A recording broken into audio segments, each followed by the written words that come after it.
ልጆችዬ እንደምን ናችሁ? እግዚአብሔር ይመስገን እኔ በጣም ደህና ነኝ።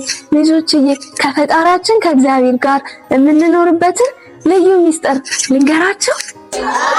መጥፎ ነገርን የምትረቱበት፣ ሁል ጊዜ ደስተኛ የምትሆኑበት ዛሬ እግዚአብሔር ለእናንተ ለእኔ ለሁላችንም የሰጠንን ሚስጥራዊ ኃይል እነግራችኋለሁ። ይኸው ቅዱስ ቁርባን ነው። ቁርባን ምንድን ነው ልንገራችሁ። እሺ እናንተ ሁሌም የምትበሉት ምግብ ሰውነታችሁን ያሳድጋል አይደል? ቅዱስ ቁርባንም የውስጥ ሰውነታችን ነፍሳችንን የሚያሳድግ ልዩ የእግዚአብሔር ምግብ ነው። እግዚአብሔር በጣም ስለሚወደድ እኛ ሁላችን ይህንን የሚወደድ ምግብ ጋብዞናል። በቅዳሴ ሰዓት የሚቀርበው ተለውጠው እውነተኛ የፈጣሪያችን እግዚአብሔር ስጋና ደም ይሆናሉ። ልጆችዬ በጣም ይገርማል አይደል? ለምን እንቆርባለን? ዛሬ ጎብዛችኋል። እሺ ለምን እንደምንቀበል ልንገራችሁ።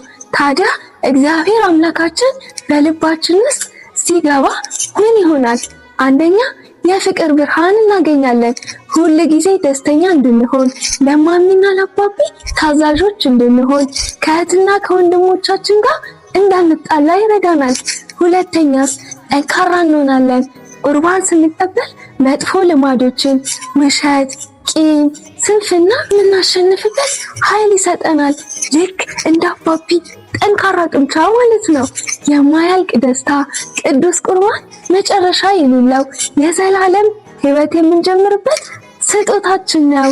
በዚህ ጀግኖች ቀጣይ ደግሞ ቅዱስ ቁርባን ከመቀበላችን በፊትና ቅዱስ ቁርባን ከተቀበልን በኋላ ምን ማድረግ እንዳለብን እነግራችኋለሁ።